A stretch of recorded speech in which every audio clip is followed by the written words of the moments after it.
अला इबादिहिल्लज़ीना इस्तफ़ा फ़अऊज़ु बिल्लाहि मिन शुरूरि अनफुसिना व मिन सय्यिआति अमालिना मन यहदिल्लाहु फ़ला मुज़िल्ल लहु व मन युज़लिल फ़ला हादिय लहु व अशहदु अन ला इलाहा इल्लल्लाहु वहदहु ला शरीका लहु व अशहदु अन्न मुहम्मदन अब्दुहु व रसूलुहु अम्मा बादु फ़इन्न खैरल हदीस किताबुल्लाहि व खैरल हदी हदी मुहम्मदिन सल्लल्लाहु अलैहि वसल्लम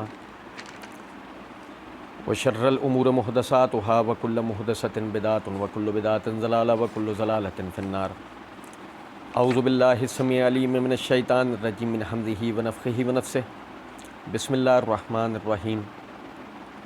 अल्लाहुम्मा सल्लि अला मुहम्मदिन व अला आलि मुहम्मदिन कमा सल्लैता अला इब्राहीम व अला आलि इब्राहीम इन्नका हमीदुम मजीद। अल्लाहुम्मा बारिक अला मुहम्मदिन व अला आलि मुहम्मदिन कमा बारकता अला इब्राहीम व अला आलि इब्राहीम इन्नका हमीदुम मजीद। रब्बि इश्रह ली सदरी व यस्सिर ली अमरी वहलुल उक़दतम मिन लिसानी यफ़क़हू क़ौली रब्बि ज़िदनी इल्मा। मसला number 157 part 2 100 questions on Sunni and Shia issues with engineer Mohammad Ali Mirza. सहाबा इकराम रिज़वानुल्लाह अलैहिम मजमईन के ख़िलाफ़ मिर्ज़ा जी के उठाए हुए एतराज़ात के जवाबात हम सीख समझ रहे थे। मिर्ज़ा साहब ने सैयदना साद बिन उबादा रदियल्लाहु ताला अन्हु के हवाले से वसवसा देने की कोशिश की कि उन्होंने अपनी बेअत के लिए अबू बकर रदियल्लाहु ताला अन्हु की बेअत नहीं की थी, कि वो ये चाहते थे कि उनकी बेअत हो जाए। तो ये बात करते हुए मिर्ज़ा जी कहते हैं, सही बुखारी में एक हदीस है कि मैंने इरादा किया कि अबू बकर को बुलाऊं और उसके लिए लिख दूं कि उसके बेटे को भी बुला के। फिर मैंने कहा कि अल्लाह ताला और मेरी उम्मत अबू बकर के अलावा किसी के लिए भी राज़ी नहीं होगी। उसमें खिलाफत के अल्फाज नहीं हैं, लेकिन ये इमाम बुखारी इसको इसी सेंस में लेकर आए हैं कि इसमें प्रेडिक्शन थी कि उम्मत का इजमा खुद चुन लेगा। उसमें अल्फाज हैं कि कोई ख्वाहिश करने वाला ख्वाहिश करेगा, लेकिन मेरी उम्मत अबू बकर पे राज़ी होगी तो वो ख्वाहिश करने वाला ख्वाहिश करेगा। वो कौन था? वो साद इब्न उबादा थे। उन्होंने ख़ुद ख्वाहिश की थी सकीफ़ा बनी सायदा में कि एक आप में से खलीफा हो, एक हम में से हो। अच्छा, आप ज़रा समझिएगा बात। मिर्ज़ा जी के दो चेहरे। मिर्ज़ा जी का पहला चेहरा सुने ज़रा, ये जो भी हम पढ़ रहे हैं, ये मेरे हाथ में सही बुखारी है। इसकी ये जिल्द नंबर 8 का सफ़ा नंबर है 463, किताबुल अहकाम है। इमाम बुखारी रहमतुल्लाह अलैह ने बाब कायम किया, बाबुल इस्तखलाफ, खिलाफत का बयान। उसके तहत हदीस नंबर 7217 है। गौर से सुनिएगा। आयशा सिद्दीक़ा रज़ियल्लाहु तआला अन्हा फरमाती हैं कि नबी सल्लल्लाहु, उनके सर में दर्द होगा तो उन्होंने नबी सल्लल्लाहु अलैहि वसल्लम को देखकर ये बात की कि मेरे सर में दर्द है। तो नबी सल्लल्लाहु अलैहि वसल्लम ने फरमाया कि अगर तू मर जाती है और मैं उस वक्त ज़िंदा हूँगा तो मैं तेरे लिए मग़फ़िरत की दुआ मांगूँगा, तेरे लिए दुआ करूँगा।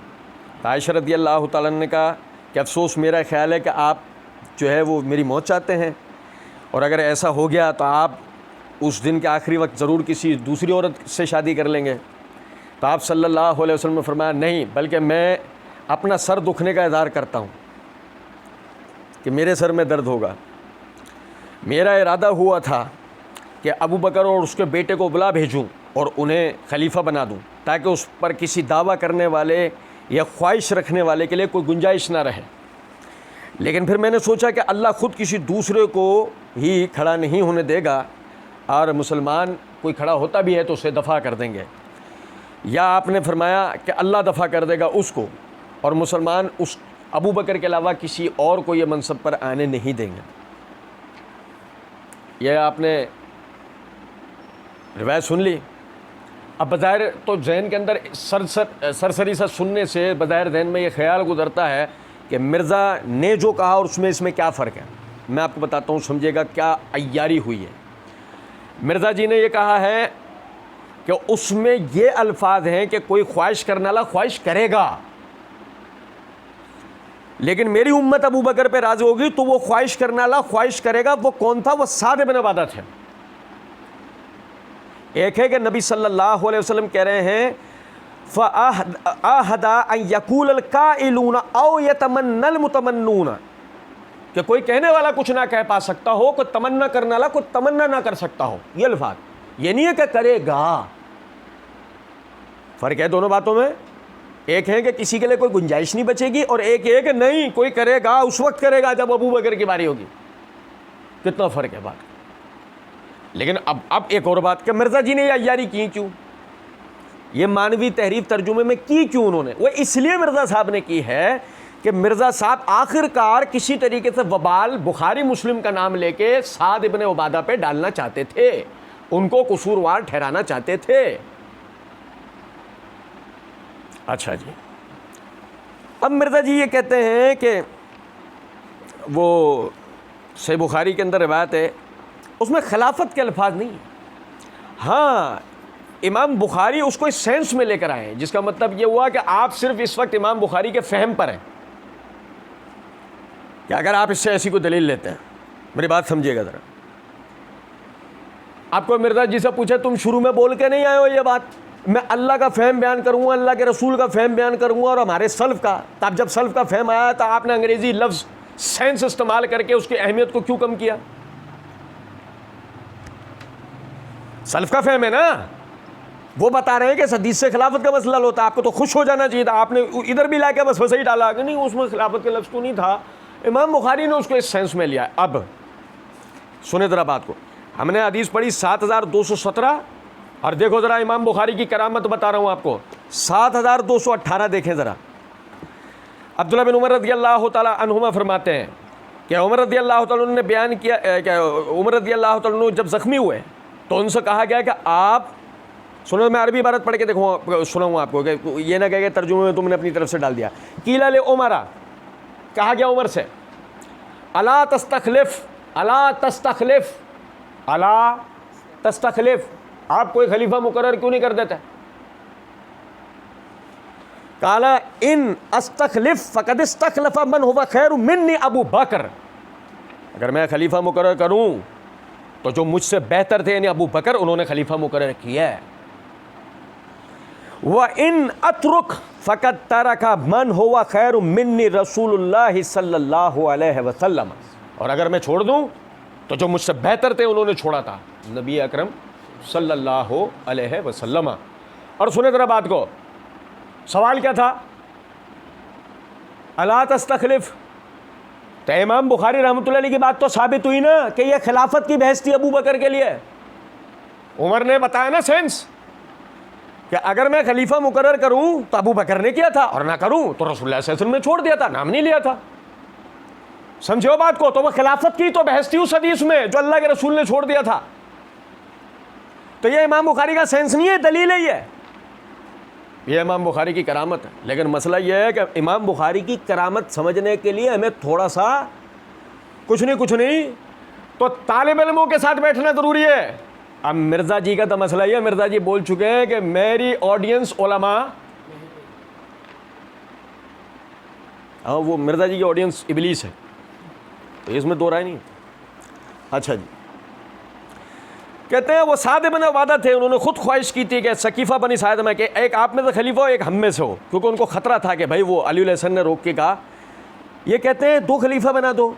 मिर्ज़ा जी हाँ, पहले तो ये कह रहे थे एक तुम में सरदार, एक हम में से।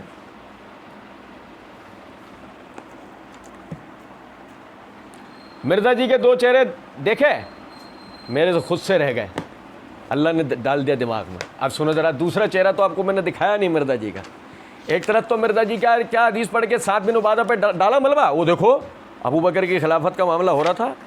नबी सल्लल्लाहु अलैहि वसल्लम से बुखारी में हदीस है, नबी सल्लल्लाहु अलैहि वसल्लम ने कह दिया था कि मैं अबू बकर को खलीफा बना दूं ताकि कोई ख्वाहिश ना करे। हो गया। एक तो मिर्ज़ा जी का ये चेहरा ना, एक मिर्ज़ा जी पार्ट 1 में कह के आ चुके हैं, वो ज़रा सुने और आप हैरान रह जाएंगे। देखो ज़रा, सामरी भी अगर आज जिंदा होता तो कहता उस्ताद उस्ताद, वाह।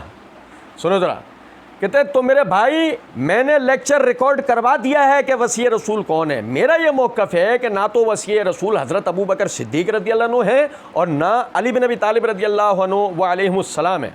फिर कुछ जुमलों के बाद कहते हैं कि बल्कि वसी रसूल कुरान पाक है, ये मैंने साबित किया। पीछे क्या साबित किया है कि अबू बकर वसी रसूल नहीं है। अब मिर्ज़ा जी यहाँ क्या साबित कर रहे हैं कि अबू बकर वसी रसूल है। पहले अली का मुकाबला करवाना था तो जब अबू बकर वसी रसूल न था। अब साद इब्न उबादा का मुकाबला है तो अब अबू बकर वसी रसूल बन गया और साद इब्न उबादा मुखालिफ वसी बन गया। ये है मिर्ज़ा मोहम्मद अली इंजीनियर। कुछ समझ रहे हैं बात को या नहीं? और चलें अब ज़रा ये भी देखें। मिर्ज़ा जी कहते हैं कि वो देखो उन्होंने ख्वाहिश की थी सकीफ़ा बनु साइदा में कि एक आप में से खलीफा हो, एक हम में से होगा। ये कहने वाले कौन? साद इब्न उबादा। ये मेरे हाथ में मुस्तदरक हाकिम है। इसकी जिल्द नंबर 4 का सफ़ा नंबर 170 हदीस नंबर है मेरे भाई 4457। पढ़ने से पहले नुक्ता बताता हूँ, गौर से एक दफ़ा जिल्द को दोबारा देखें। मैंने पिछली रिकॉर्डिंग में भी तवज्जो दिलाई थी कि मैं मुस्तदरक का ये वाला नुस्खा इसलिए पढ़ता हूँ कि मिर्ज़ा जी जब मुस्तदरक हाकिम का हवाला दे रहे होते हैं तो यही नुस्खा दिखा रहे होते हैं। जब ये नुस्खा दिखा रहे होते हैं तो मेरा इस नुस्खे से बताने का मतलब ये होता है कि ये तो आपने पढ़ रखा है ना।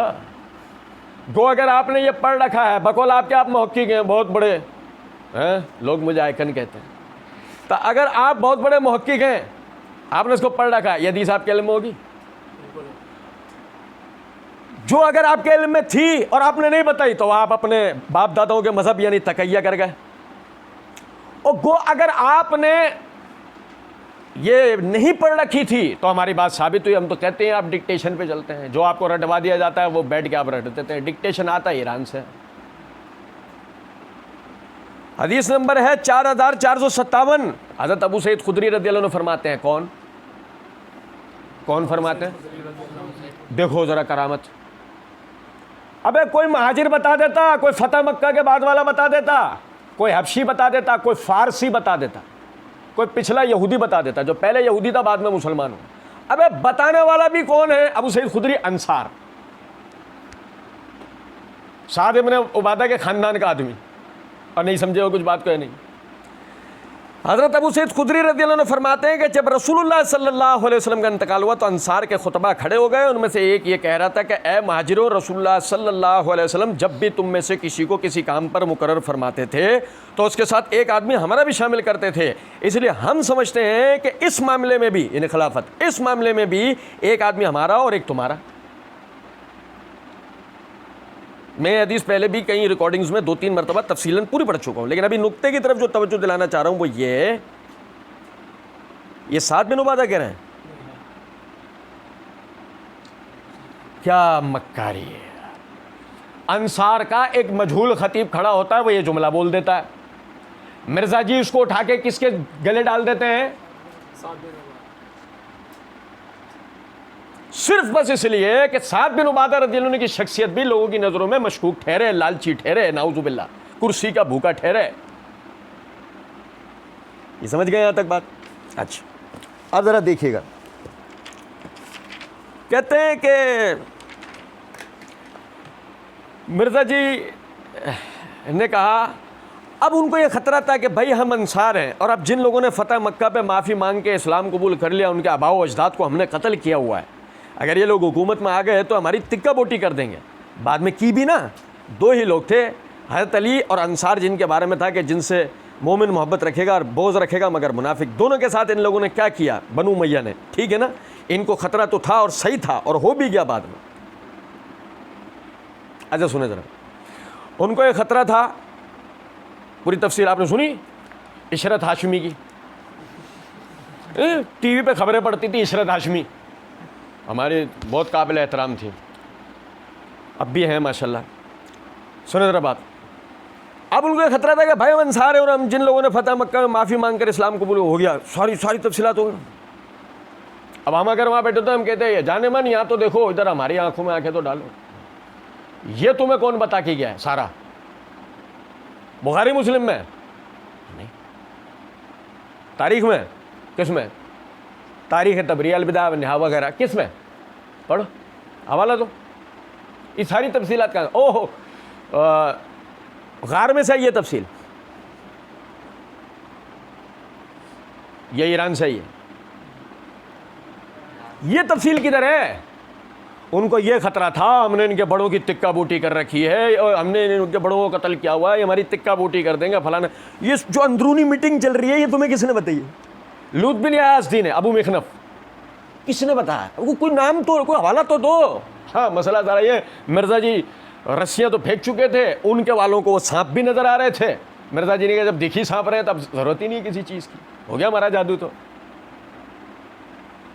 लेकिन इसमें एक मसला हो गया, हम मिर्ज़ा जी के अगर सामने बैठते तो हम मिर्ज़ा जी से पूछा, मिर्ज़ा जी कुछ तारीख़ इस तरह है कि हिजरत हुई और हिजरत के नतीजे में आए महाजरीन, और ये हो गया महाजरीन और अंसार के दरमियान अखुवत, और उसके बाद इनका बना माशरा, उस माशरे से बाद में टकराए कुफार मक्का व दीगर कबीला हिजाज, है ना, मुख्तलिफ मौक़ों पे, मसलन बदर, ओहद है, अहज़ाब, मुख्तलिफ मौक़ों पे फिर इनका आपस में मुकाबला हुआ, जिसके नतीजे में अंसार हो या महाजरीन जिहाद करने गए, मसलन बदर हो, ओहद हो, अहज़ाब हो, हुनैन हो। चलो ये कहा जा सकता है कि यरमुक तो ईसाइयों के ख़िलाफ़ हुई थी, तबूक भी ईसाइयों के ख़िलाफ़ हुई थी, कहा जा सकता है। लेकिन ये चार तो खालिसतन इन्हीं कबाइल से, कुफ़ार के इन्हीं कबाइल से, खालिसतन अरब थे, उन्हीं से हुई ना। उसमें महाजरीन भी लड़ने गए, उनमें अंसार भी लड़ने गए। अब महाजरीन और अंसार की तलवारों से बदर, ओहद, अहज़ाब वगैरह में ये फ़तह मक्का के बाद इस्लाम कबूल करने वालों के बाप दादा जो कत्ल हो सके वो इनके हाथों बदर, ओहद, अहज़ाब वगैरह में कत्ल हुए। किन के हाथों? अंसार व महाजरीन के हाथों हो गए। अब फ़तह मक्का में इन्होंने इस्लाम कबूल कर लिया, ये भी हो गया। अब उनमें बदले की आग थी, बदला भी लेना था, लेना अंसार से है। ये कौन सी साइंस है? महाजरीन कहाँ गए? अबे खुद उनके अपने बनु हाशिम किधर है, कुरैश किधर है? अंसार को भी पता था। अच्छा, अंसार को पता था, कुरैश को नहीं पता था, वो जो हिजरत करके आए थे मुसलमानों, क्या हमने भी तो मारा है। उन्होंने बदला अंसार से लिया, उन्होंने बदला कुरैश से नहीं लिया, अपने बाप दादाओं का। कौन सी मिर्जा जी तुम पानी में मदानी घुमाते रहते हो? पब्लिक देखो यार, सुनने वाले कैसे हैं वो। कमाल, आज तो अली भाई ने कमाल कर दिया। अली भाई ने कमाल करा, तुम्हें बेवकूफ़ बना के। बाकी अली भाई ने कोई कमाल किया? ये तो हालत तो देखो जरा। अंसार ने, उनको ख़तरा था कि फ़तह मक्का पे माफ़ी मांगकर इस्लाम कबूल कर लिया, इनके आबा अजदाद को हमने कत्ल किया, अगर ये लोग हुकूमत में आ गए हमारी तिक्का बूटी कर देंगे। अच्छा चलो, कोई कहे कि नहीं ये अभी की बात नहीं हो रही, ये पुरानी बात हो रही है। कौन सी पुरानी? वो हरब फुजार वगैरह जो पहले इस्लाम से पहले जो जंगें हुई। अच्छा कोई पूछो, ओहो अच्छा ऐसा है? अगर ऐसा है तो फिर क्या हुआ? फिर ये हुआ कि वो पहले इस्लाम आने का इंतज़ार कर रहे थे कि इस्लाम आएगा, फिर हम पहले मुसलमानों से खूब जंगें लड़ेंगे, फिर एक दिन फ़तह मक्का होगा, उस दिन हम माफ़ी मांग के इस्लाम कबूल कर लेंगे, फिर हरब फुजार वगैरह वो जो जंगें हुई थी ना, उनके बदले हम इनसे अहले मदीना से लेंगे। मिर्ज़ा जी कौन सी बातें करते हो तुम?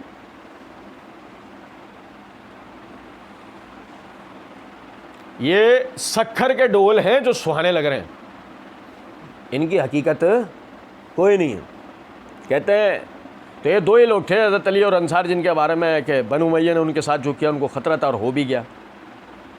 पिछली रिकॉर्डिंग आपको याद होगी, मैंने उसमें दलाइल दिए, और सबसे ताबूत में आखिरी कील कि मुआविया रज़ी अल्लाह तआला अन्हु से पूछा गया, क्या अंसार के फजीलत में कोई हदीस जानते हैं? सुना दे। हैं? मुआविया रज़ी अल्लाह तआला ने हदीस सुनाई है, और बनु उमय्या का सरखेल ने हदीस सुनाई है कि नबी सल्लल्लाहु अलैहि वसल्लम ने फरमाया, अंसार से मोहब्बत वही रखेगा जो मोमिन होगा, अंसार से बुग़्ज़ वही रखेगा जो मुनाफिक होगा। कुछ बात आ रही है समझ में या नहीं? चलो फिर उसके बाद आगे देखें। मिर्ज़ा जी कहते हैं ये सारी, मिर्ज़ा जी ने जो स्टोरी बनाई है ना, फुल एक्शन, मिर्ज़ा जी का तारुफ कराऊँ मैं। मिर्ज़ा जी ने पार्ट 1 में कहा, अब मैं ये फ़र्ज़ी फक्की देने लगा हूँ, अगर स्टोरियाँ बनानी हो तो मैं स्टोरी बनाता हूँ। फिर कुछ जुमलों के बाद कहते हैं, मैं हुण किफ़ायतुल्लाह सनाबली को स्टोरी बनाकर दसना विच किच बढ़ती है, अगर बनाना शुरू कर दूँ झूठी, जिस तरह ये बनाता है अब्दुल्ला बिन सबा के ऊपर खड़ी करता है, फिर मजीद कुछ जुमलों के बाद कहते हैं इस तरह की स्टोरियाँ तो हम भी बिल्ड कर सकते हैं। ठीक है, अच्छा जी। इसके बाद मिर्ज़ा जी कहते हैं पार्ट 2 में एक जगह पर, इस तरीके से अगर झूठी स्टोरी बनानी हो तो मैं बड़ी फिट किस्म की स्टोरी बना के ना पूरी एक फिल्म बना सकता हूं। यह भी हो गया। अब उसके बाद मिर्ज़ा जी पार्ट 1 में एक जगह पर कहते हैं कि मैं अल्लाह का फ़हम बयान करूंगा, अल्लाह के महबूब सल्लल्लाहु अलैहि वसल्लम का फ़हम बयान करूंगा और हमारे सल्फ का। अब नुक्ता समझें, मिर्ज़ा जी ने अपने बारे में खुद ये बात बता दी कि फिट किस्म की स्टोरी बनाने में मिर्ज़ा जी चैंपियन है।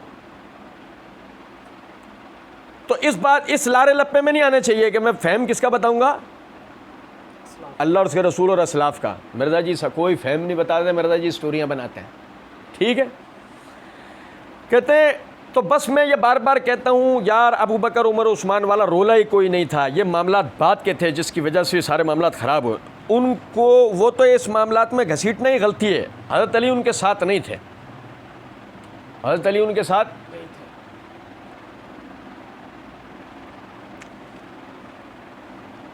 किन के साथ नहीं थे? मिसाल के तौर पे साद बिन उबादा, मिसाल के तौर कि उन्होंने अबू बकर की बेइज्जती नहीं की। उमर रज़ियल्लाहु अन्हु का तो सवाल ही नहीं पैदा होता, उनके ज़माने में तो कोई इख्तलाफ का मामला ही नहीं हुआ।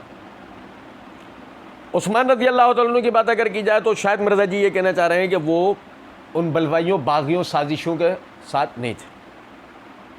3 ही नाम लिए, 3 ही नाम लिए, और मिर्ज़ा जी ने कहा है कि हज़रत अली इनके साथ नहीं थे। चौथा सियाक के एतबार से पीछे का जुमला है जिसमें मिर्ज़ा जी ने कहा है कि बनु उमैया ने मज़ालिम किए, तो चौथे बनु उमैया हो गया कि मिर्ज़ा जी शायद ये कहना चाह रहे हैं कि अली उनके साथ नहीं थे। अब मिर्ज़ा जी जानते हैं कि मिर्ज़ा जी कह क्या रहे हैं कि आया अबू बकर के साथ नहीं थे, उमर के साथ नहीं थे, उस्मान के साथ नहीं थे, बनु उमैया के साथ नहीं थे, साद बिन उबादा के साथ नहीं थे, उस्मान रज़ियल्लाहु अन्हु के खिलाफ जो बलवाई थे उनके साथ नहीं थे। अल्लाह जानता है मिर्ज़ा जी यहाँ क्या कहना चाह रहे थे। हमने भी सोचा है कुछ दिनों के बाद मिर्ज़ा जी से कहेंगे कि अपनी डिक्शनरी तैयार करवाओ, ख़ास तौर पे जो तुम पंजाबी बोलते हो उसकी। फिर अलीउल हसन साहब ने सवाल किया, कहते हैं एक और चीज़ है जी, अक्सर व बेशतर कह दिया जाता है कूफ़ी थे, सबाई थे, जिन्होंने हज़रत हुसैन रज़ियल्लाहु अन्हु को ख़त लिख लिख के बुलाया था। तो ये सुनने में तो आया है कि सुलेमान बिन सूरत थे जो सहाबी थे। अच्छा, हम वहाँ बैठे होते ना, हम अलीउल हसन नकवी की तरफ एक नज़र देखते हैं, सब पता है तुझे।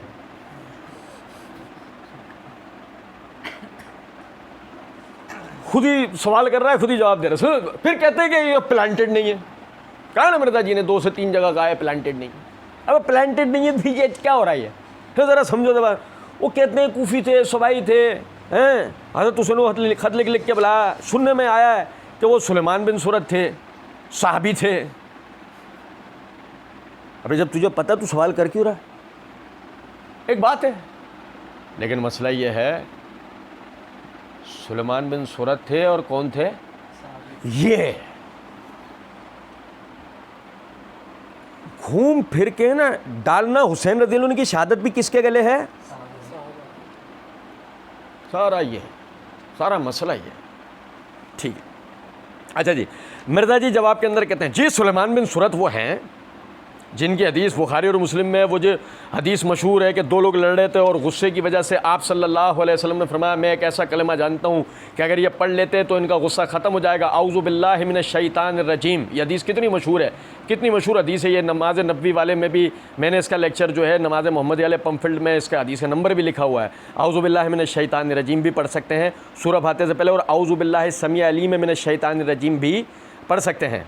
सुलेमान बिन सूरत की है, साहबी थे ये, इन्होंने ही ख़त लिखा था, इन्होंने ही लिखा था कि भाई माविया अपनी शर्त पे कायम नहीं रहा, मरते मरते जो है हम पर मुसल्लत कर गया, तो आप हज़रत हुसैन को क़याम करवाया, मतलब वो क़याम ही था। अब हज़रत हुसैन तो अपने बाल बच्चों को इसलिए लेके जा रहे थे कि वहाँ शिफ्ट होना चाहते थे, वहाँ जाकर दावत लॉन्च करके, सीधी सी बात है, इसलिए जा रहे थे वो।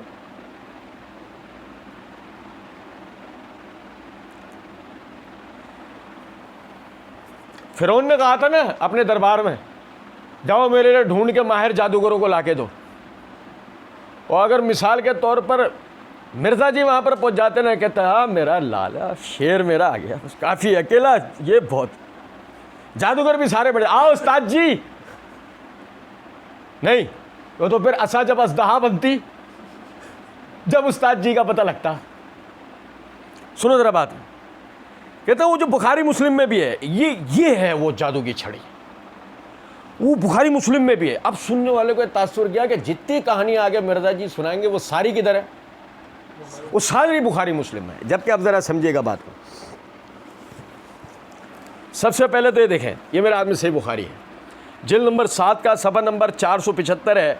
इमाम बुखारी रहमतुल्लाह अलैह किताबुल अदब में बाबुल हाज़र मिनल गज़ब के तहत हदीस नंबर 6115 लेके आए हैं कि हज़रत सुलेमान बिन सुरद रदी अल्लाह तआला अन्हु ने बयान किया कि दो आदमियों ने नबी करीम सल्लल्लाहु अलैहि वसल्लम की मौजूदगी में झगड़ा किया।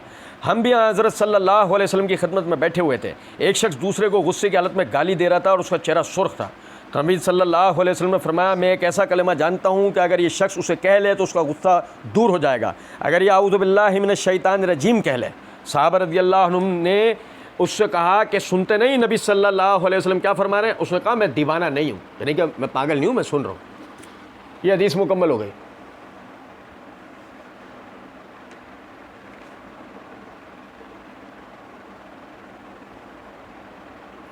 ये हदीस यहाँ मुकम्मल हो गई। अब आगे जो होगा ना वो होगा जो मिर्ज़ा जी ने अपने बारे में तासुर दिया ना, मैं बड़ी फिट किस्म की स्टोरी बिल्ड कर सकता हूँ। समझ रहे हैं कुछ बात को या नहीं? सुने ज़रा, फिट किस्म की स्टोरी सुनिएगा आप ज़रा। कहते हैं कि वो सुलेमान बिन सुरद साहबी थे, उन्होंने ख़त लिखा था कि भाई मावी अपनी शर्त पे कायम नहीं रहा, मरते मरते जो हम पे मुसलत किया। मिर्ज़ा जी हवाला किसने कहा है? किससे रिवायत किया तुमने? इबलीस से। किससे रिवायत कर लिया? ये कौन बता के चला गया तुम्हारे कान में सारी स्टोरी हैं? वो जो सूरह आल इमरान में अल्लाह रब्बुल इज़्ज़त ने फरमाया कि शैतान अपने मानने वालों की तरफ इल्हाम करता है, कौन बता के चले गया तुम्हारे कान में पूरी स्टोरी? क्योंकि तारीख़ में हमें कहीं भी सही सनद से ऐसी कोई बात नहीं मिलती कि सुलेमान बिन सुरद रज़ी अल्लाह तआला अन्हु ने जो है वो सैयदना हुसैन रज़ी अल्लाह तआला अन्हु को खुतूत लिख लिख कर मुआविया रज़ी अल्लाह अन्हु के ख़िलाफ़ या यज़ीद के ख़िलाफ़ उकसाया हो। अब मेरी बात समझिए। अच्छा, अब ये देखिएगा, तारीख़ इब्न कसीर अल-बिदाया वन निहाया, हाँ कि मिसाली तौर पे किसी के जहन में ख्याल गुजरे तो वो उसने बुखारी मुस्लिम से नहीं बताया, बेहवाला उसने बात कर दिया। आप कौन सा बुखारी मुस्लिम से बता रहे हो? भाई हम पहले इस बात को बता चुके हैं, सुने ज़रा इस बात को। हमने मारिफत सहाबा व अहले बैत सीरीज़ में सहाबा के बाहिमी इख्तलाफात में तहकीक का तरीका उन्वान के तहत हमने पूरी वजाहत की इस बात की कि बुखारी मुस्लिम असल में दीनी अहकामात की किताबें हैं, तारीख़ की नहीं। तारीख़ी मसाइल को समझने के लिए तारीख़ी किताबें उठानी पड़ती हैं। और सहाबा का जो कुरान और हदीस के अंदर, कुरान और सही अहादीस के अंदर सहाबा का जो मिजाज, इखलाक, अदब और चेहरा और सीरत आई है, उसके मुताबिक तारीख़ उठानी होती है। ये लूले लंगड़े झूठे कज़्ज़ाब रावियों की तारीख़ है नहीं। और सुने ज़रा बात को, भाई सुलेमान बिन सुरद ने ख़त लिखा, ये मेरे हाथ में तारीख़ इब्न कसीर है, इसकी ये जिल्द नंबर 8 का सफ़ा नंबर 1032 है। हाफ़िज़ इब्न कसीर रहमतुल्लाह लिखते हैं कि जब हज़रत मुआविया रज़ी अल्लाह तआला ने लोगों से यज़ीद की बैत ली तो हज़रत हुसैन उन लोगों में शामिल थे कि जिन्होंने उसकी बैत नहीं की, और अहले कूफा हज़रत मुआविया की खिलाफत में आपकी तरफ खतूत लिखते रहे। ओ भाई मेरे, अभी यज़ीद का कोई दूर दूर तक जिक्र ही नहीं है। मुआविया रज़ी अल्लाह तआला अन्हु की खिलाफत के अय्याम में भी अहले कूफा सैयदना हुसैन को, अहले कूफा जमा का सीगा, सुलेमान बिन सुरद वाहिद नहीं, और 70,000 खतूत के ड्रामे सुनाए जाते हैं, अकेला आदमी नहीं लिखता है। वो हमारे वाले जाकिरीन हो या तुम्हारे वाले, मिंबर पे जो भी आके ये स्टोरी सुना रहा है उसमें खतूत का जिक्र कर रहा है, खत का नहीं, खतूत। हज़रत हुसैन के पास अहले कूफा मुआविया रज़ी अल्लाह अन्हु की खिलाफत में आपकी तरफ खतूत लिखते और आपको अपने पास आने की दावत देते, मगर आप उनकी कोई बात ना मानते, आप उनकी कोई बात ना मानते। और उनमें से कुछ लोग हज़रत मोहम्मद बिन हनफिया के पास मुतालबा करते हुए, मोहम्मद बिन हनफिया सगे भाई हैं, अली बिन अबी तालिब के बेटे हुसैन रज़ी अल्लाह अन्हु के सगे भाई हैं, कुछ लोग हज़रत मोहम्मद बिन हनफिया के पास मुतालबा करते हुए आए कि वो उनके साथ चलें। कुछ लोग, सुलेमान बिन सूरत रदी अल्लाह तआला अन्हु नहीं, कुछ लोग। और आप में से हर वो भाई जिसने मारफतुस सहाबा व अहले बैत सीरीज़ देखी है उसको इस बात का पता होगा, हमने सहाबा के बाहिमी इख्तिलाफात की हकीकत वाले उन्वान के तहत पूरी इस बात की वजाहत की थी। वो कुछ लोग भी कौन थे? उनमें कोई भी सहाबी नहीं, क्योंकि एक समझने की बात है, सहाबा ने तो बेअत की है यजीद के हाथ पर। और भाई मेरे सुनो, कहते हैं कि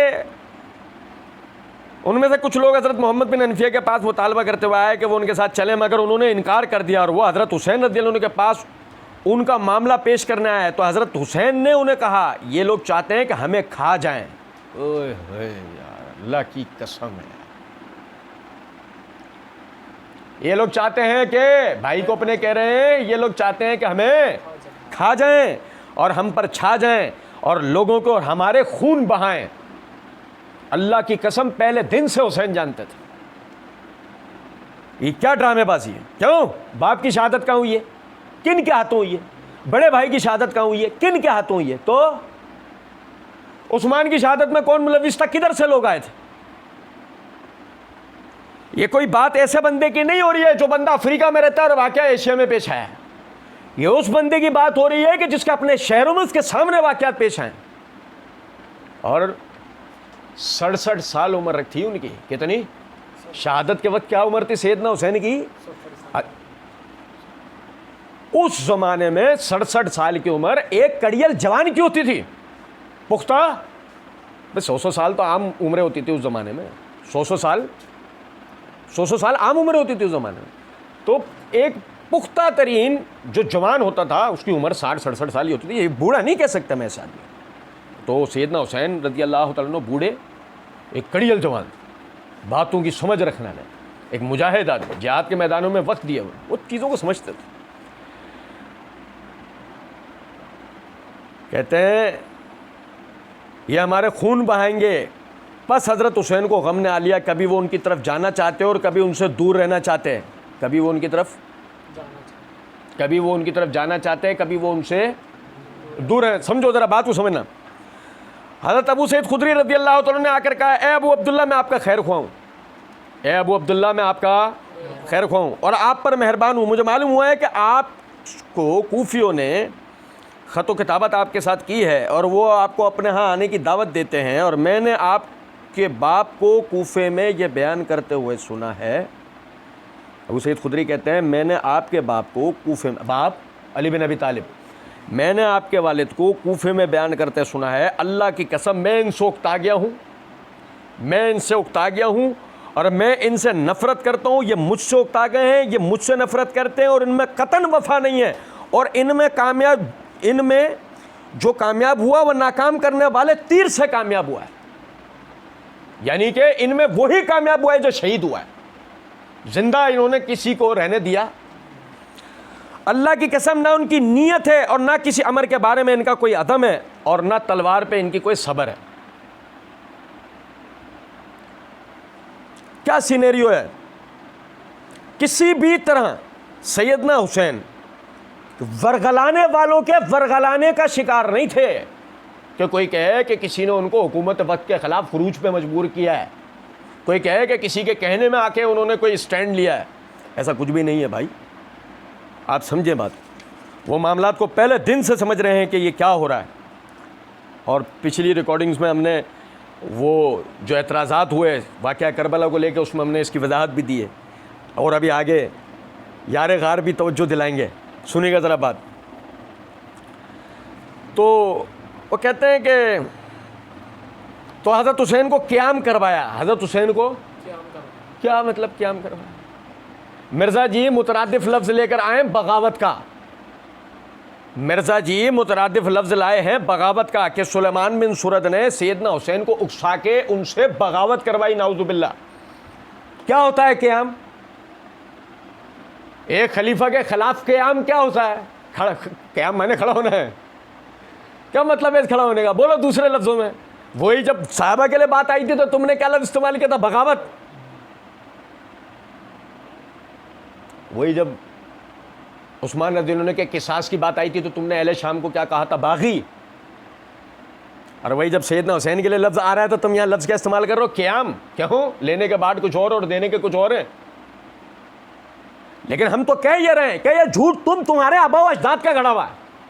ये झूठ तुम और तुम्हारे किसने कहा? ये सुलेमान बिन सूरत ने खत लिखे थे। लाओ सही सनद। हाँ, अगर तुम कहो कि अबू मिखनफ जैसे कज़्ज़ाबो दज्जालों की रिवायतों को हम कबूल कर लें तो उनकी तो हम नहीं कर सकते। हमें तो सिका सुद्दूक सब्बत रावियों के गवाहियों की ज़रूरत है।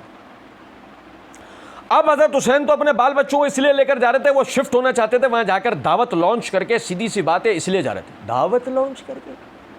मिर्ज़ा जी कौन सी दावत? ओ भाई मेरे, कौन सी दावत?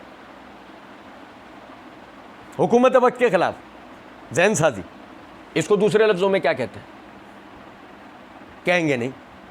आप कहेंगे नहीं, अब तो मैयत उड़ जाएगी। अब आगे देखो क्या होने वाला है। आगे देखना जरा, ये 1 2 3। अली हसन नकवी साहब कहते हैं, अच्छा उन्होंने एक नया फितना खड़ा किया कि वो नाउजुबिल्लाह हज़रत हसन की सुन्नत पूरी करने जा रहे थे कि मैं तो जाकर मसले ही ख़त्म कर दूंगा, प्रोटेस्ट बर्दार हो जाऊंगा यजीद के हाथों। समझे हैं कि कहीं खुदा ना खास्ता ये एक ऐसी बात थी ये भी ना रह जाए, ये रह गई, हमारा मुकदमा कमज़ोर, हमारी इमारत धड़ाम से नीचे। तो इसे भी लगे हाथों, निमटाते जाओ। अच्छा, हम वहाँ बैठे होते ना तो हम तो पता है क्या करते हैं इस मौके पर?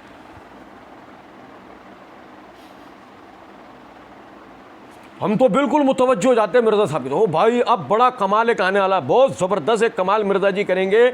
मिर्ज़ा जी अब बताएंगे कि क्या होगा। सुनो जरा, अब मिर्ज़ा जी का जवाब सुनो। मिर्ज़ा जी नहीं नहीं नहीं नहीं। मिर्ज़ा जी ने पहले 3 मरतबा कह दिया नहीं नहीं नहीं नहीं। अब अली हसन ने कहा जी बताएं। तो मिर्ज़ा जी कहते हैं और ये देखें इन लोगों ने इस किस्म के भी जाली काम किए हैं। वो कहते हैं सलाहुद्दीन यूसुफ ने भी लिखा है ये बात कि अगर यजीद ने बदला नहीं लिया कातिल हुसैन से तो हज़रत अली ने भी तो बदला नहीं लिया कातिल उस्मान से।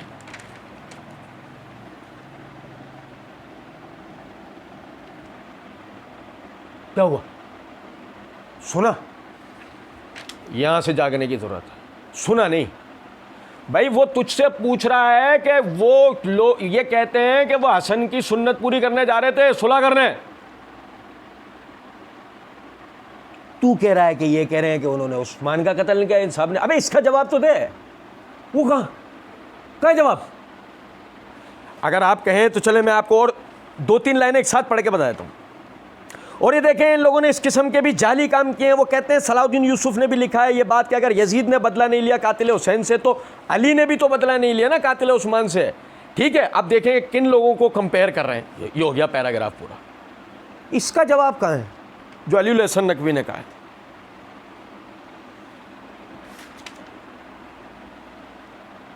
हाँ, ये हकीकत है।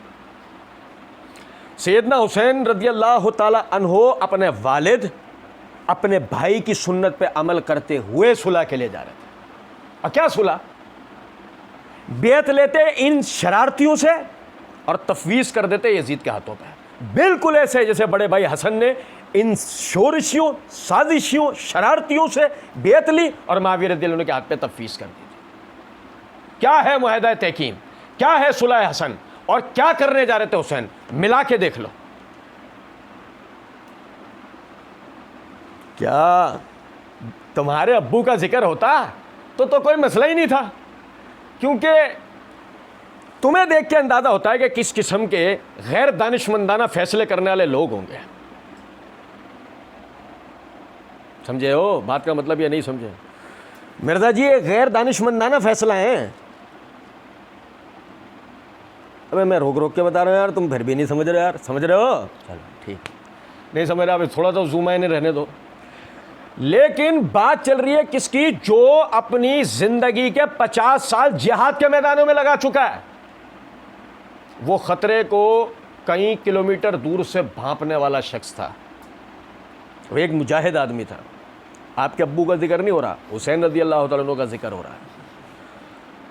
एक मुजाहिद आदमी, सिपाही आदमी, फौजी आदमी खतरे की जगह अपने बीवी बच्चों को क्यों लेकर जाएगा, जबकि उसको ये हो कि मेरे साथ कुछ भी हो सकता है। ऐसे हालात के अंदर वो अपने बीवी बच्चों को क्यों लेकर जाएगा? सोचें।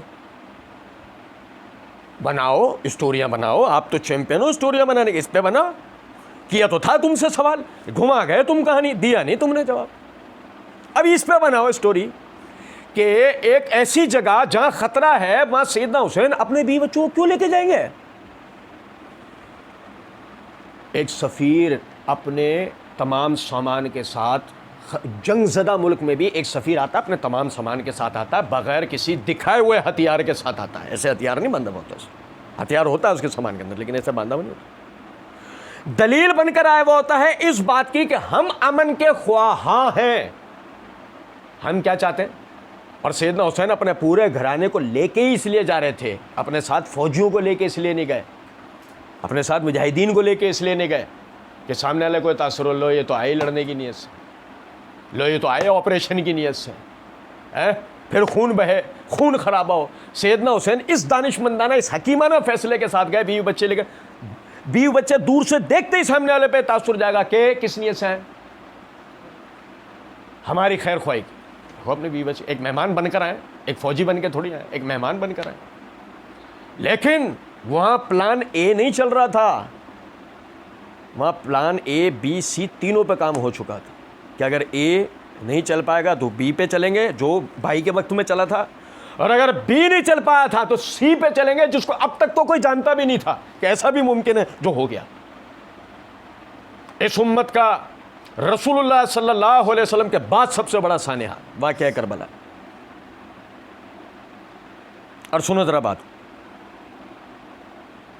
आप खुदा न खास्ता बागी नहीं थे, आप अपने बड़े भाई की तरह एक हकीमाना अंदाज में अमन की नीयत से, सुलह की नीयत से आप जा रहे थे कि आप इन शोरशियों बागियों से बेत लेते अपने भाई की तरह, और यजीद के हाथ पे बेत तफवीज़ कर देते।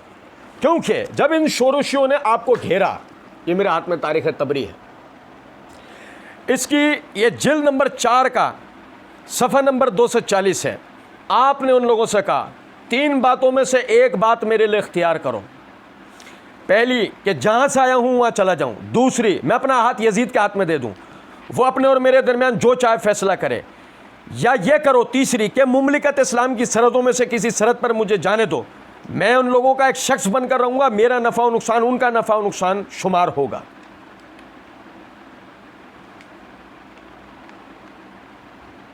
कातिल अगर यजीद है, खिलाफ उसके हैं, खड़े ही उसके खिलाफ हुए थे, जा ही उसके खिलाफ रहे थे, तो मुझे यजीद के पास जाने दो, कोई तुक बनती है। ये है कातिलीन, कौन जो सामने खड़े हैं, कौन जिन्हें मिर्जा जी बचाना चाह रहे हैं।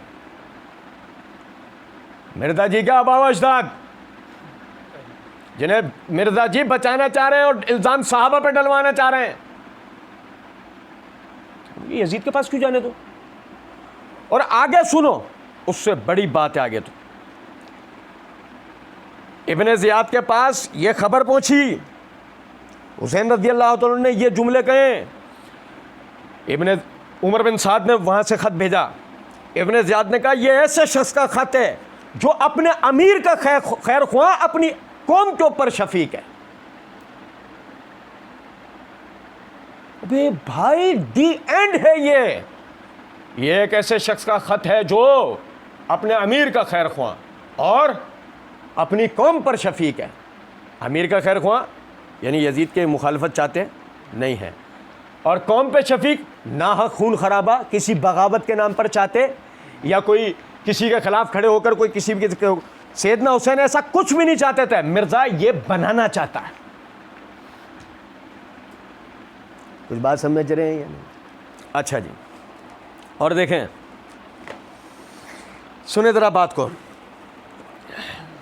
छोड़ो यार इब्ने ज़ियाद को, सही आदमी नहीं था इब्ने ज़ियाद। इब्ने ज़ियाद सही आदमी ऐसे ही है ना, मिर्जा जी तो ऐसे ही कहते हैं। और छोड़ो, 3 शराइत को भी छोड़ो, और इसे भी छोड़ो कि इब्ने अब्बास सैयदना हुसैन रज़ियल्लाहु तआला अन्हु इस मकसद के लिए नहीं जा रहे थे, इसे भी छोड़ दो। ये मेरे हाथ में तारीख़ इब्ने कसीर है, इसकी ये जिल्द नंबर 8 का सफ़ा नंबर 1038 है। यजीद को जब पता लगा कि हुसैन रज़ियल्लाहु तआला अन्हु मक्का से जा चुके हैं और इरादा कूफे जाने का है, तो इब्न अब्बास रज़ियल्लाहु अन्हु को उसने ख़त लिखा, यजीद ने इब्न अब्बास रज़ियल्लाहु अन्हु को, चलो मैं पढ़ के नहीं सुनाना चाहता क्योंकि मैं यजीद की कोई तारीफ़ ही नहीं करना चाहता किसी भी तरह की, लेकिन मैं इब्न अब्बास रज़ियल्लाहु अन्हु का जवाब की अहमियत क्या है वो समझाने के लिए आपको यजीद का ख़त पढ़ के बता रहा हूँ। यजीद ने इब्न अब्बास रज़ियल्लाहु अन्हु ख़त लिखा और कहा कि मुझे पता लगा है कि हुसैन मक्का से चले गए। ये मैं सफ़ा नंबर 1037 पढ़ रहा हूँ पहले, फिर 1038 पढ़ूँगा कि मुझे पता लगा कि सैयदना हुसैन जो है वो मक्का से चले गए हैं और मेरा ख़्याल है कि अहले मशरिक़ से कुछ लोग उनके पास आए थे, अहले मशरिक़ से कूफा, और उन्होंने आपको यानी कि खिलाफत की रुग़बत दिलाई है, उन्होंने आपको खिलाफत की रुग़बत दिलाई है और आपको उनके मुतालिक तजुर्बा है, आपको उनके मुतालिक तजुर्बा है और उनकी हकीकत की ख़बर है, और अगर उन्होंने ऐसा किया है तो उन्होंने कराबत की पुख्तगी को तोड़ दिया है और आप अहले बैत के बुज़ुर्ग और भले आदमी हैं। आप अहले बैत सारा चूरन तो बिकी इस नाम पे रहा है, सारा चूरन किस नाम पे बिक रहा है? अहले बैत। ये यहाँ ज़हन में रखना, ये अहले बैत, ये किसी और की गवाही हो ना तब ये अभी हम ना उमर बिन साद पढ़ रहे हैं ना इब्ने ज़ियाद पढ़ रहे हैं। ये सुनो ज़रा बात, इब्न अब्बास का तो भी जवाब आएगा, अहले बैत का भी जवाब आएगा। सुनना, आप अहले बैत के बुज़ुर्ग और भले आदमी हैं, उन्हें इंतशार की कोशिश से रोकिए, उन्हें इंतशार की कोशिश से रोकिए। और उसने आपकी तरफ मक्का और मदीना में रहने वाले कुरैश की तरफ से वो चंद अशार पढ़ के वो भी भेजे। बहरहाल इब्न अब्बास रज़ियल्लाहु ने उसको जवाब में लिखा, मुझे उम्मीद है कि सैयदना हुसैन रज़ियल्लाहु तआला अन्हु का सफ़र ऐसे किसी मामले के लिए नहीं होगा जो गैर पसंदीदा। हाँ, अल्लाह की कसम यार, नहीं समझे हो कुछ बात। और भाई मेरे, अगर सरसरी भी ऐसी कोई बात होती ना, सरसरी भी इस तरह की कोई बात होती, इब्न अब्बास रज़ियल्लाहु तआला अन्हु जवाबन ये बात कहते हैं, अल्लाह की कसम उन्हें भिनक पड़ चुकी थी, वो समझ चुके थे कि सैयदना हुसैन रज़ियल्लाहु तआला अन्हु, भाई समझो ज़रा बात को, नवासा रसूल हैं, ये भी नहीं कहेंगे जाकर बात को कि मैंने यजीद की बेअत नहीं की है, बेअत करके किसी नाम पे झूठ नहीं बोलेंगे। अभी बेअत की नहीं है, इसलिए नहीं की है कि वहां जाके क्या कहना है, लाओ करो मेरी बेअत, जैसे बड़े भाई ने किया था, ला करो मेरी बेअत, कर ली सबने बेअत, यजीद के हाथ पे तफवीज़। ये भी नहीं करेंगे कि बेअत कर ली और अब जाके वहां बोले कि बेअत तो नहीं हुई, ला करो मेरे हाथ पे बेअत। और ऐसा भी नहीं करेंगे कि बेअत करके तोड़ दें, क्योंकि सही मुस्लिम में क्या हदीस है, जब तुम्हारे दरमियान एक खलीफा की बेअत हो जाए, दूसरा उसके खिलाफ खड़ा हो, उसको कत्ल कर दो, क्योंकि वो मुसलमानों की जमात में इंतशार करना चाहता है। वो फ़कीह थे, वो मुजाहिद थे, वो आलिम थे, वो फाजिल थे, वो नबी के नवासे थे, वो बातों की बारीकियों को समझने वाले थे। यही वजह है बेअत नहीं की, झूठ बोला नहीं, इस्लाह की नीयत से जा रहे थे, बड़े भाई की सुन्नत पे अमल करते। लेकिन जब एक पहले ही कौम देख चुकी है कि एक दफ़ा हमारे साथ हो गया है वाक़या, तो प्लान सी तैयार है। अब ऐसे थोड़ी होगा, तो प्लान सी पे अमल होगा। और सैयदना इब्न अब्बास कहते हैं, मुझे उम्मीद है कि हज़रत हुसैन रज़ियल्लाहु तआला अन्हु का सफ़र ऐसे किसी मामले में नहीं होगा कि जो गैर पसंदीदा, और मैं हर उस तरीक़ से उनकी खैर ख्वाही करूँगा जिससे मोहब्बत बढ़ती हो और गुस्सा ठंडा होता हो। यह मसला यजीद और हुसैन का नहीं है, यह मसला एक तीसरी कुव्वत बागियों का गिरोह और मुसलमानों के दरमियान का है। ये तो मैं पहले भी बता चुका हूँ। और सुने, मिर्ज़ा जी कहते हैं, और ये देखें इन लोगों ने इस किस्म के भी जाले काम किए हैं। वो कहते हैं सलाहुद्दीन यूसुफ ने भी लिखा है ये बात कि अगर यजीद ने बदला नहीं लिया कातिल हुसैन से, तो हज़रत अली ने भी तो बदला नहीं लिया कातिल उस्मान से। ठीक है, अब देखें किन लोगों को कंपेयर कर रहे हैं। तब मिर्ज़ा जी बात ऐसे ही है, हम होते ना मिर्ज़ा जी के, हम कहते हैं बात ऐसे ही है। अच्छा नहीं, बात ऐसे नहीं है। बात ऐसे है कि अगर यजीद ने कातिल हुसैन से बदला नहीं लिया तो अली ने भी, अब्दुर्रहमान बिन औफ थे, ज़ुबैर बिन अव्वाम, अल्लाह आपको जज़ाए खैर। अगर मिसाल के तौर पर हुसैन ने कातिल उस्मान से बदला नहीं लिया तो अली ने कातिल ज़ुबैर बिन अव्वाम से बदला नहीं लिया, कातिल उस्मान नहीं। वो ये कहना चाह रहे होते हैं कि जिन हालात की वजह से सैयदना अली बर वक्त बदला ना ले सके, उन हालात की वजह से बर वक्त यजीद बदला ले पाया नहीं है। इसे समझो, ये दोनों बातों में फ़र्क है कि एक ये कि आप कातिल उस्मान वाली बहस करें, एक ये कि सामने कातिल सर लेके खड़ा है, दौरा हुकूमत है, सामने कातिल सर लेके खड़ा है, कह रहे हैं अपनी ज़बान से इसको जहन्नम की बशारत दो। पिछले दिनों पढ़ा है मैंने, इसे जहन्नम की बशारत। और तू क्या ये समझता है कि तू यानी कि ज़ुबैर को कत्ल करके तू जन्नती हो जाएगा? तेरे लिए जहन्नम की बशारत। और मिर्ज़ा जी के अल्फाज पढ़ के बताऊं, मिर्ज़ा जी ने क्या इस पर बोला था? मिर्ज़ा जी ने तो हैरान ही कर दिया। मिर्ज़ा जी तफसीर कुरान लेक्चर 315 सूरह हशर आयत नंबर 10 से आखिर तक की तशरीह बयान करते हुए कहने लगे कि तो वो शख्स हज़रत अली से नाराज़ हो गया। हज़रत अली ने कहा क्या मैंने तुझे हुक्म दिया था? जब मैंने उनको जाने दिया तो तूने ये काम क्यों किया? तो फिर वो खारजी हो गया, तो फिर वो मतलब ज़िंदा रहा। सैयदना अली ने मरवा नहीं दिया उसको, कत्ल नहीं कर दिया उसको। तो अब आप मिर्ज़ा जी से सवाल ये था कि मिर्ज़ा जी जो सैयदना अली ने उस वक्त हालात की वजह से बदला नहीं लिया, आप बता दो क्या थे? हमारा वादा वही यजीद के वक्त में निकलेंगे, वो यजीद के वक्त में निकलेंगे। ड्रामेबाजी नहीं करो, बात नहीं बदलो, कातिल उस्मान तक मत ले जाओ। अच्छा जी, अगर कातिल उस्मान की बात हो भी तो मिर्ज़ा इंजीनियर की हकीकत पार्ट 44 के अंदर हमने इसकी पूरी वजाहत दे दी है कि अगर इस सवाल को इस तरह भी किया जाए तो तब भी अपनी जगह बात है। हालात बताने पड़ेंगे मिर्ज़ा जी, बता दो, हमारा वादा है यजीद उसी पे पूरा निकलेगा। अली हसन ने कहा यह सवाल तो गुलाम मुस्तफ़ा ज़हीर साहब भी पूछ लेते हैं अक्सर। मिर्ज़ा जी ने जवाब में कहा हाँ, उनसे पूछें कि यजीद के दौर में हुसैन शहीद हुए हैं, हज़रत उस्मान के दौर में हज़रत उस्मान हज़रत अली के दौर में शहीद हुए। अगर मिर्ज़ा जी ज़ुबैर बिन अव्वाम तो अली के ही दौर में शहीद हुए ना, कातिल सामने खड़ा है ना सर लेके। पहले तो ये एनालॉजी बनती नहीं है। दूसरा, सैयदना अली को उन्हीं असहाब ने खलीफा चुना है जिन्होंने हज़रत अबू बकर उमर उस्मान को चुना है। अच्छा देखें, मैंने पिछले दिनों भी इस बात की तरफ तवज्जो दिलाई थी कि सैयदना उस्मान रज़ी अल्लाह तआला अन्हु यानी सैयदना अली रज़ी अल्लाह तआला अन्हु की खिलाफत जिन हालात के अंदर पेश आई है, मदीने के ऊपर कब्ज़ा है किनका? बागियों का। बागियों ने आपके हाथ पर बेयत की है, बागियों ने आपके हाथ पर बेयत की है, और उस पर मिर्ज़ा जी का ये तासुर देना कि जी, एक मिनट पॉज करें, पर मिर्ज़ा जी का ये तासुर देना कि जी वो उनकी तो खिलाफत उन्हीं लोगों के हाथ में है जिनकी अबू बकर उमर के हाथ में है। अच्छा देखें, ये मेरे हाथ में तारीख़ इब्न कसीर है, इसकी जिल्द नंबर 7 का सफ़ा नंबर 445-446 है। उसके ऊपर वो कहते हैं कि हज़रत उस्मान की शहादत के बाद मदीना इस पोजीशन में रहा कि गाफ़की बिन हर्ब उसका अमीर था और वो उस आदमी को तलाश करते रहे जो अमीर के क़याम के बारे में उनकी बात मान जाए। मिस्री हज़रत अली से इसरार कर रहे थे और हज़रत अली उनको छोड़ कर बागात की तरफ भाग रहे थे। कूफ़ी हज़रत ज़ुबैर को तलाश कर रहे थे और वो आपको नहीं पा रहे थे। बसरी हज़रत तलहा को तलाश कर रहे थे और वो उनकी बात नहीं मान रहे थे। बस उन्होंने बाहम मशवरा करके कहा हम इन तीनों में से किसी को हाकिम मुकर्रर नहीं करेंगे, और हज़रत साद बिन अबी वक़ास के पास चले गए और कहने लगे आप अहले शूरा में से, मगर उन्होंने भी बात नहीं मानी। यहाँ तक अब मिर्ज़ा जी से सवाल करेंगे, मिर्ज़ा जी जिन लोगों ने अबू बकर उमर को चुना वो अहले शूरा में से थे, जुर्रत नहीं थी उनकी कि भाई ये कहें कि हम नहीं चुन रहे इनको। मतलब आज ये क्या औकात रखने वाला आदमी है जो ये कह रहा है कि अली के हाथ पर मैं बेयत नहीं करूँगा, हम नहीं चुन रहे इनको? तुम्हारी हैसियत क्या है कि तुम अली को नहीं चुनोगे?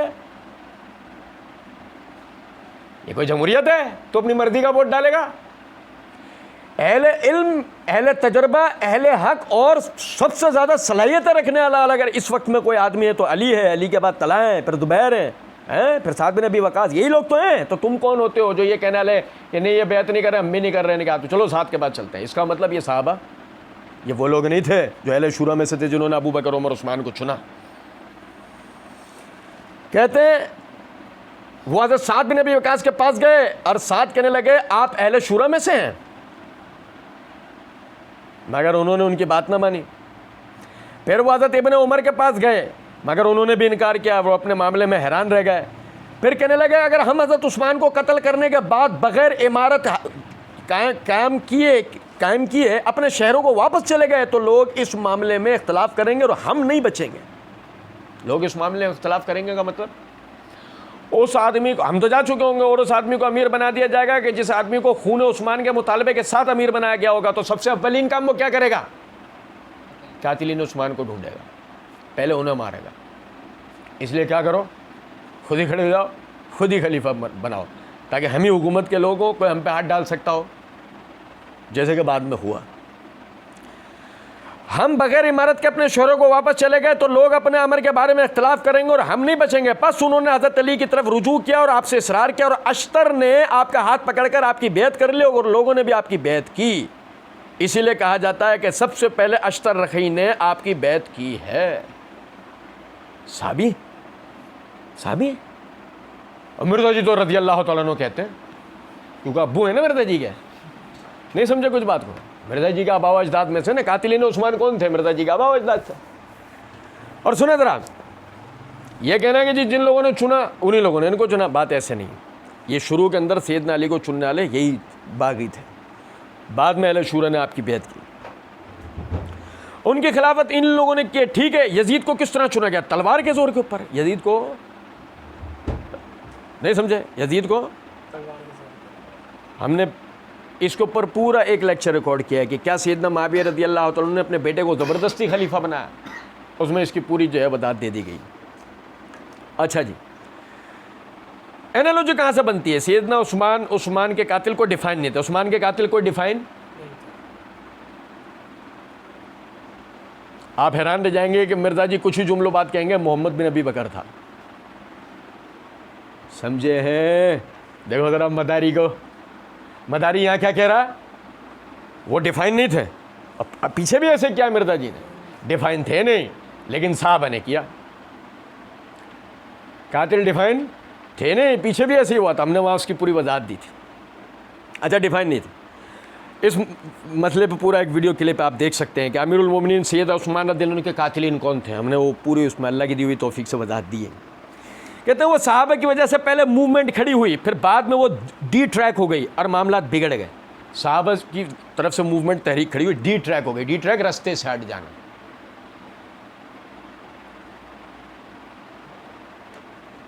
जब हम कह रहे होते हैं ना इहदिनस सिरातल मुस्तकीम सिरातल लज़ीना अनअमता अलैहिम, तो अहले तफसीर का इजमा है कि अनअमता अलैहिम से मुराद सहाबा किराम है। जब हम कह रहे होते हैं ना ऐ अल्लाह में सीधे रास्ते की तरफ हिदायत दे, किन के रास्ते की तरफ? जो ऑन द ट्रैक थे। सिरातल लज़ीना अनअमता अलैहिम, ऐ अल्लाह उनके रास्ते पर जिन पर तेरा इनाम हुआ, जो ऑन द ट्रैक थे। अब मिर्ज़ा जी उनके लिए क्या कह रहे हैं? डी ट्रैक हो गए, बाद में वो डी ट्रैक हो गए। मिर्ज़ा जी आप ट्रैक पर हैं जी, वो कैसे? इबलीस के फिरके में तो नहीं है, क्योंकि बकिया सब तो सहाबा के रास्ते से है। इबलीस का फिरका आप समझ गए होंगे, समझ गए? हाँ, जो दज्जाल की पैरवी करेंगे आखिर वक्त में, समझ गए? कुछ लोगों की गर्दनें हिल रही हैं, ठीक है। कैसे किस तरीके से पॉइंट आउट किया जाता और किया वो किस तरीके से पॉइंट आउट करते। अच्छा, फिर बाद में हज़रत मुआविया का दौर आया, उन्होंने ज़रा लिस्ट बनाई हुई होगी ना। ये मिर्ज़ा जी तंज कर रहे हैं कि उन्होंने कातिलीन उस्मानी की उन्होंने लिस्ट बनाई हुई होगी ना, जिसकी वजह से खिलाफत ली है। वह ज़रा बताएं कौन से उन्होंने कराए, फिर हम भी बात करते हैं इस पर। पूरे हमारा एक वीडियो क्लिप है कि क्या सैयदना मुआविया रज़ियल्लाहु अन्हु ने कातिलीन उस्मान से बदला नहीं लिया, वो हमने पूरी वजाहत दी उसमें। और वो तो क्लिप हमारा ऐसा है अल्लाह के फजलो करम से कि जिसमें हमने मिर्ज़ा साहब के पीछे मिर्ज़ा साहब ने जहाँ एतराज़ किया था, हमने उसका जवाब दिया। जब हमने उसका जवाब दिया ना, तब मिर्ज़ा जी को जब पसे पुश्त दलाइल फराम करने वाला तबका ना, उनमें खलबली मच गई थी। तो उनमें से बाद में हमारे खिलाफ वीडियो भी बनाने की कोशिश की, और अभी वो बड़े पुरसुकून हैं कि उन्हें लग रहा है कि हम उनका जवाब नहीं दे रहे। तो हम उनकी जनाब में आज ही से अर्ज़ कर रहे हैं कि इंशाअल्लाह अल्लाह ने हमें तौफीक दी, मिर्ज़ा साहब फारिग हुए, फिर आपकी बारी आएगी, फिर आपकी बारी, फिर हम आपको बताएंगे कि जो आपने हम पर इल्ज़ाम लगाया उसमें आप कहाँ तक सादिकुल कौल थे। बहरहाल, अच्छा जी, कहते हैं कि इसका मतलब हज़रत मुआविया भी जब सीट पर बैठे उनको बात समझ आ गई कि असल मसला क्या है। जब बंदा सीट पर नहीं बैठा होता ना, यहाँ पे भी लोग कहते हैं ना जी मुझे एक दफ़ा हुकूमत दे दें, मैं ये कर दूंगा। जब सीट पर आते हैं ना तो उनको पता चल जाता है ये हुकूमत चलाना कितना मुश्किल काम है। बाकी यजीद वाला मामला जो है ना, मेरे भाई यजीद के सामने हज़रत हुसैन शहीद हुए हैं, वहाँ पे हज़रत ज़ैनब भी गई। मैंने सही मुस्लिम से साबित किया है कि वहाँ पे इमाम ज़ैनुल आबिदीन भी गए।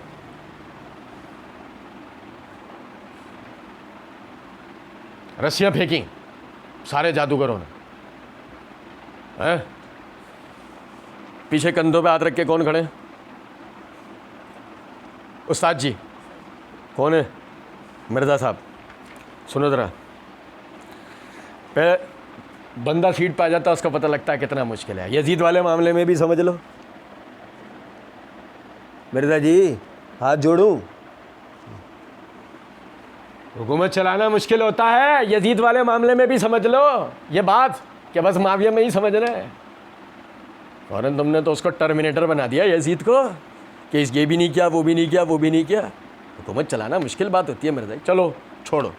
कहते हैं भाई यजीद के सामने हज़रत हुसैन शहीद हुए, वहाँ पे हज़रत ज़ैनब भी गई। मैंने सही मुस्लिम से साबित किया है कि वहाँ पे ज़ैनुल आबिदीन भी गए। अब देखो कहने वाला कह सकता हूँ नहीं नहीं नहीं नहीं मिर्ज़ा जी की बात आप समझे नहीं, मिर्ज़ा जी आगे ज़ैनुल आबिदीन वाली बात कर रहे हैं। नहीं, यही तो मिर्ज़ा जी की चालाकी है। मिर्ज़ा जी रवानी में सब मिलाकर बोलते हैं और सामने वाले की सवाबदीद पे छोड़ते हैं।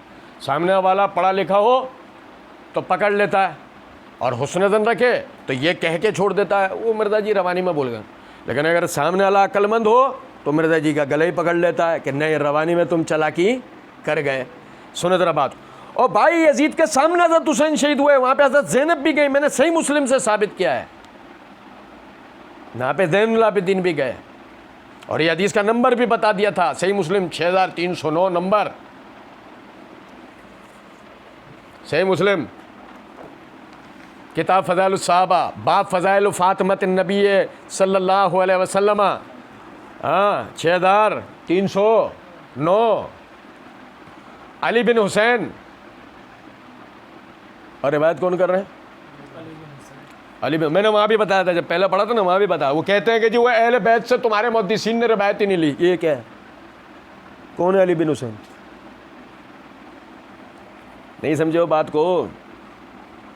इमाम ज़ैनुल आबिदीन अली बिन हुसैन बयान करते हैं कि हज़रत हुसैन बिन अली रज़ी अल्लाह अन्हुमा की शहादत के बाद जब वो यजीद बिन मुआविया के पास से मदीना मुनव्वरा आए तो उनकी मिस्वर बिन मखरमा रज़ी अल्लाह अन्हुमा से मुलाकात हुई। तो हज़रत मिस्वर ने कहा आपको मुझसे कुछ काम हो तो बताइए। तो हज़रत अली बिन हुसैन कहते हैं कि मैंने उनसे कहा कि नहीं। हज़रत मिस्वर ने कहा आप मुझे रसूलुल्लाह सल्लल्लाहु अलैहि वसल्लम की तलवार अता कर दें, आप मुझे रसूलुल्लाह सल्लल्लाहु अलैहि वसल्लम की तलवार अता कर दें, क्योंकि मुझे खदशा है कि लोग आपसे ज़बरदस्ती ये तलवार छीन लेंगे। बाखुदा अगर आपने मुझे तलवार दे दी तो जब तक मेरे जिस्म में जान है उसको मुझसे कोई नहीं ले सकेगा।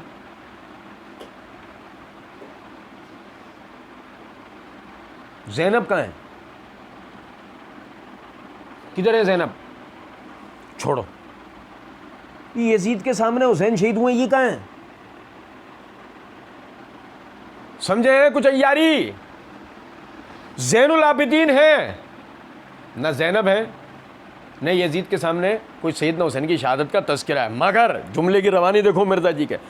मेरे भाई यजीद के सामने हज़रत हुसैन शहीद हुए, वहाँ पे हज़रत ज़ैनब भी गई। मैंने सही मुस्लिम से साबित किया है कि वहाँ पे इमाम ज़ैनुल आबिदीन भी गए। ठीक है जी। और ये हदीस का नंबर भी मैंने बता दिया, सही मुस्लिम से 6309 नंबर। अब सुनने वाले को क्या तासुर गया कि सही मुस्लिम से ही साबित है कि सैयदना हुसैन यजीद के सामने शहीद हुआ और माँ ज़ैनब, क्योंकि वो ज़ैनब वाले वाक़े में है ना जो बदतमीज़ी और फला और वो सारी चीज़ें जो हमारे और इनके ज़ाकिर मिल के बता रहे होते। सिर्फ ज़ैनुल आबिदीन के जाने का जिक्र है, और जो ज़ैनुल आबिदीन के जाने का जिक्र है वो अज़राए मज़म्मत आया है कहीं से भी रिवायत में कि गए तो यजीद ने कोई बदसलूकी की, कोई इस तरह की बातें। और यहाँ से हमारा सवाल 52वां हमारा सवाल है मिर्ज़ा जी और उनकी उम्मत के लिए हमारा सवाल है। अब तो उम्मत कहेंगे हम, मिर्ज़ा जी एक मज़हब के बानी बन गए। मिर्ज़ा जी और उनके मुक़ल्लिदीन के लिए हमारा 52वां सवाल है, बाप के कातिल के पास रहने कौन जाता है?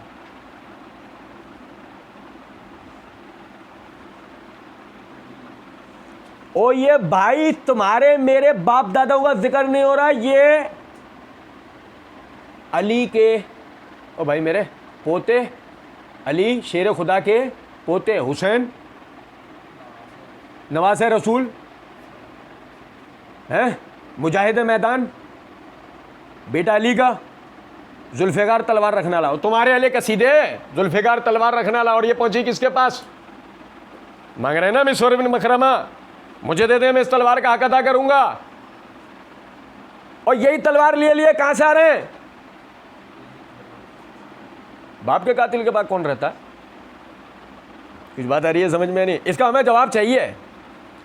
कैद कर लिया था, कैद कर लिया था बुखारी मुस्लिम में नहीं तो सिका सुद्दूक रावी ने बताया। हाँ लाओ रिवायत लाओ, गो नहीं है तो क्या साबित हुआ? है ना वही, है ना वही, किताबों का खुदा और है, बाबों का खुदा अल्लाह की कसम। ये हमारा दीन किताबें, मिर्ज़ा और उसके मुकल्लिदीन का दीन किताबें लाओ। कहाँ है ये? बड़ी फिट किस्म की स्टोरी बना सकता हूँ मैं। मिर्ज़ा जी बनाई ना, यहाँ भी बने, मैंने साबित किया है। हज़रत हुसैन के सामने शहीद हुए हैं यजीद के। यजीद कहाँ? अच्छा यजीद कूफे में था। कभी शाम से बाहर ना निकलने वाला आदमी, कुस्तुनतुनिया के वाक़े के अलावा कभी शाम से बाहर ना निकलने वाला आदमी किधर पहुँचा हुआ है? करबला, सामने शहीद हुए। मुबालगा कर रहे हो, ये सच बोल रहे हो? मुबालगा कर रहे हो तो तुमने खुद कहा था कि आज मैंने तहैया कर लिया है, वही बोलूँगा जो लफ्ज़ होंगे। यानी आज मैं मुबालगा रहे, और आज ही तुमने इतनी मुबालगा रही तो कर दी। अरे कुछ समझ में बात है? कहते हैं मैंने साबित किया वहाँ पे ये फला। अब ये आखिरी बात बता के बात मुकम्मल और बच्चा फिर हम यहीं से पढ़ेंगे। कहते हैं तो वो मामला बिल्कुल क्लियर है, वो मामला बिल्कुल क्लियर है, आपने किए हुए थे, अब हुए अल्हम्दुलिल्लाह क्लियर, सिवाय उनके जिनका कौवा जामनी है। भाई हमारे कौवे सबके, आम इंसानों के कौवे सबके सब यानी काले, मिर्ज़ा जी वाला सफ़ेद था, उस पर हम कलर कर देंगे इंशाल्लाह बहुत जल्द, ऐसी कालक पोतेंगे ना उसके ऊपर, देखना आप। लेकिन उसके बाद एक और मखलूक भी है तीसरी, और वो है मिर्ज़ा साहब के मुकल्लिदीन। उनका तो जामनी है, उनको तो समझाना जुए शेर लाने के मुतरादिफ है। सुनो, कहते हैं तो वो मामला बिल्कुल क्लियर है। तो इन दोनों केसेस को कंपेयर करना, फिर हज़रत अली की जंगों के पीछे तो नबी सल्लल्लाहु अलैहि वसल्लम खड़े हुए हैं, ठीक है, उनकी होना तो ये चाहिए था कि उनके जो मुखालिफिन हैं उनको कोई सर्टिफिकेट मिला होता। हम आपको इंशाल्लाह कल की रिकॉर्डिंग में वो सर्टिफिकेट दिखाएंगे। और सिर्फ इस मक्कारी को समझते चलें, सैयदना अली का मुखालिफ कोई नहीं था। इसलिए नहीं थे कि सही मुस्लिम हदीस नंबर 240 है कि नबी सल्लल्लाहु अलैहि वसल्लम ने फरमाया अली से सिर्फ मोमिन मोहब्बत करता है और अली से नफ़रत सिर्फ मुनाफिक करता है। तो अली का मुखालिफ कोई भी नहीं था। अल्लाह रब्बुल इज़्ज़त समझने और अमल करने की तौफीक दे। वमा अलैना इल्लल बलाग।